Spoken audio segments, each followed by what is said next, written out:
9 choses à ne surtout pas faire avec son chien. Bonjour à tous, je suis ravie de vous retrouver. Camille Génissel, auteure, coach comportementaliste, éducatrice canin, conférencière et formatrice. Je suis là pour vous aider à mieux comprendre votre animal et surtout à établir un rapport de confiance et d'amour avec lui.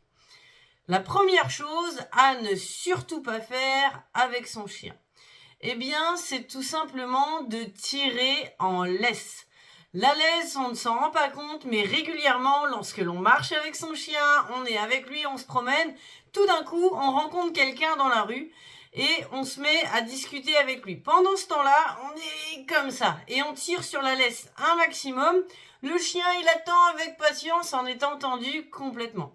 Rassurez-vous, votre chien ne peut pas partir comme cela et enlever la laisse d'un coup, surtout si vous faites attention au matériel. Le mieux est donc de laisser la laisse complètement souple. Elle doit faire un sourire entre votre main et le chien. Plus la laisse est tendue, plus votre relation avec votre chien sera tendue. La laisse est vraiment représentative de votre lien et même si c'est fictif, je vous assure que votre lien, s'il est tendu, votre laisse sera tendue. Faites confiance à votre chien. Plus vous laissez la laisse souple, plus il sera calme. Plus vous l'attendez, plus ce sera l'inverse. Évidemment, c'est pas toujours évident. Par moment, on est obligé de tendre un petit peu, de le ramener un petit peu vers nous. Dans ce cas-là, c'est ok. Mais je vous vois venir, ne le faites pas trop souvent quand même. On a tous tendance à le faire et sans s'en rendre compte. La première chose à vous dire lorsque vous avez votre chien en laisse, c'est déjà de se demander comment je suis là. Est-ce que je tiens ma laisse de manière assez souple?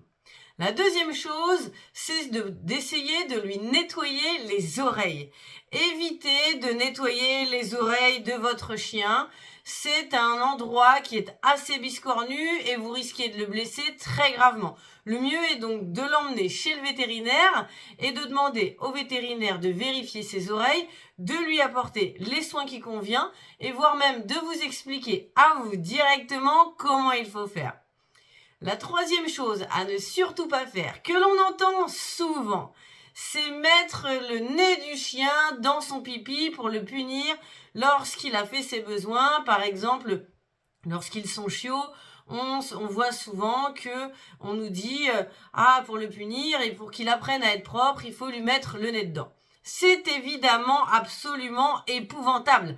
À quel moment on met le nez d'un nourrisson humain dans sa couche pour qu'il apprenne à être propre? Cela n'a aucun rapport et c'est absolument atroce quand on compare ça à l'être humain. Si vous avez des doutes régulièrement sur ce que l'on vous conseille, soit vous ne le faites pas, soit vous ramenez ça à un être humain. Est-ce qu'un être humain, c'est quelque chose que l'on ferait? Si c'est non, ne le faites pas, c'est même pas la peine. Ça n'a absolument aucun rapport avec la punition des chiens, où les chiens doivent sans arrêt avoir le nez dans leur urine pour pouvoir apprendre à être propre. Ça n'a pas de sens. Ce que je vous conseille, c'est tout simplement d'encourager les moments où il fait à l'extérieur et de ne rien dire, voire d'ignorer complètement les moments où il fait à l'intérieur de la maison. Je rappelle que plus vous punissez votre chien, plus ça va encourager son comportement. Alors imaginez si vous punissez votre chiot lorsqu'il urine dans la maison. Le problème, c'est que souvent, on a des conseils qui nous viennent d'un peu partout. Des amis, de la famille et autres encore. Certains professionnels aussi. Sachez une chose, que certains conseils peuvent être très bons et tant mieux si les personnes veulent vous aider, ça part d'un excellent sentiment. Et si en plus cela peut vous aider réellement, vraiment, c'est tant mieux. Le problème, c'est que certaines personnes donnent des conseils parce qu'elles ont entendu dire, et ça ne veut plus rien dire, justement. Le principe, c'est de vous fier à vous, à vous-même et à votre cœur. Vous aimez votre chien, sinon vous ne regardiez pas cette vidéo. Et moi, ce que je vous conseille, c'est réellement de faire en sorte que votre chien puisse être bien. Et pour cela, il faut que vous soyez bien aussi avec ce que vous faites. Si vous faites des choses que vous pensez bien parce qu'on vous l'a dit, mais avec lesquelles vous êtes mal à l'aise, le problème, c'est que ça ne risque de toute façon de ne pas marcher et en plus, votre chien le sentira. Faites des choses uniquement avec lesquelles vous êtes à l'aise vis-à-vis de votre chien. Mais je suis là pour vous aider et il y a autre chose. À votre avis, comment on fait pour punir son chien? Eh bien, pour cela, j'ai une astuce très simple. Il suffit donc de ne pas le punir, tout simplement. Votre chien n'a absolument pas besoin de punition, puisque s'il va bien, s'il a tout ce qu'il faut dans son environnement, il ne fera aucune bêtise. Les chiots font quelques petites bêtises, et encore, du point de vue du chiot, c'en est pas vraiment. Il faut alors redoubler de vigilance, surtout être derrière eux, sans jamais disputer et sans jamais punir, être derrière pour les guider sur un autre comportement, quelque chose qui est plus acceptable pour nous. Mais du point de vue du chiot, ce n'est pas une bêtise, c'est juste de la découverte du monde.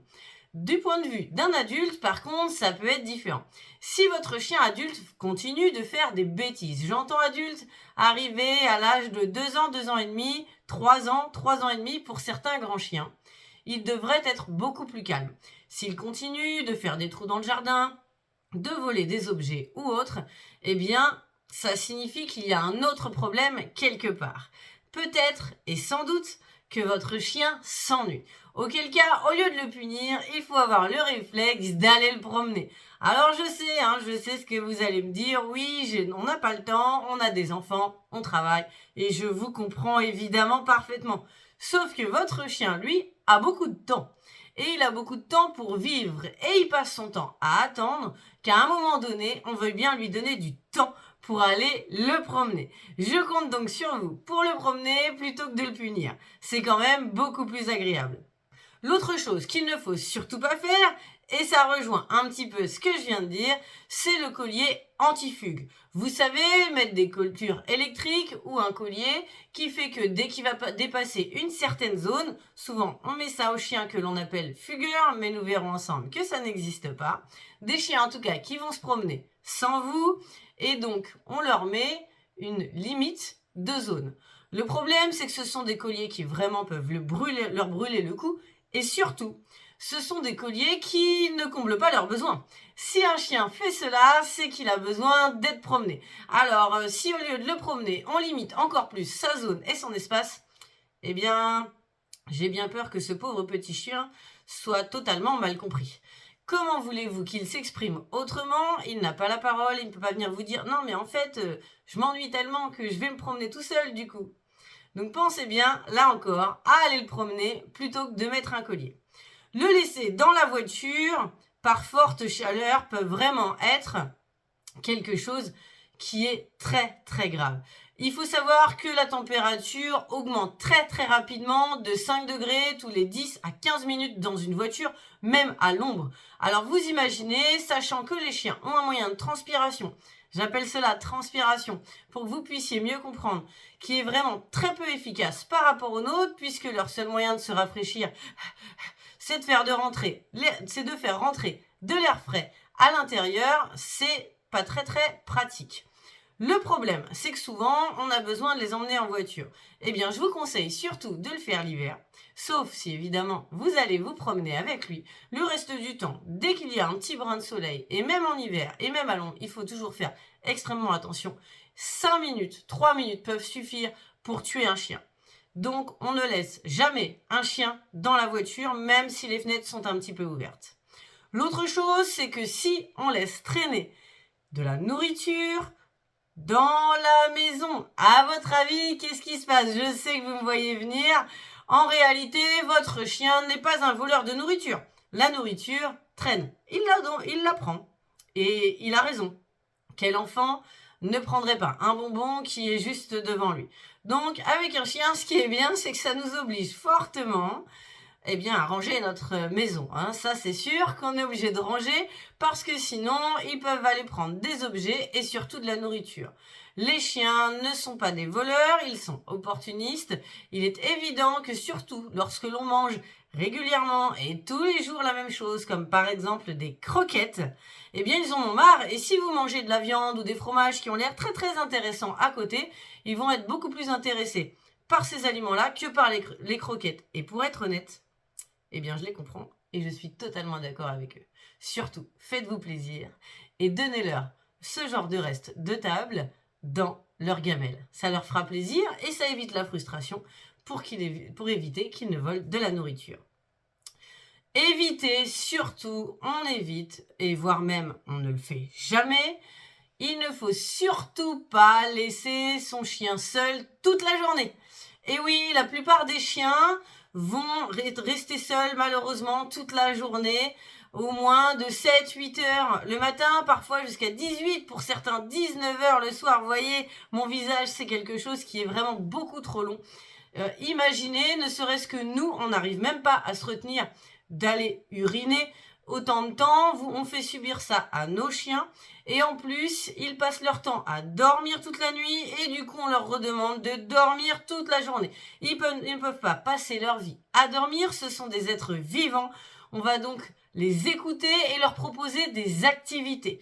Vous pouvez les sortir le matin avant de partir au travail un maximum. Vous rentrez le midi exprès et vous les ressortez en dehors du jardin. Bien sûr, vous m'aviez comprise, le soir de la même manière. Sachez que normalement, on évite de laisser un chien tout seul plus de 6-7 heures d'affilée. C'est le point de repère et surtout, avant de le laisser autant de temps d'affilée tout seul, le mieux est de vraiment le fatiguer, de lui faire une grosse promenade. Attention aux promenades trop rapprochées des repas, c'est dangereux et il risque une torsion d'estomac.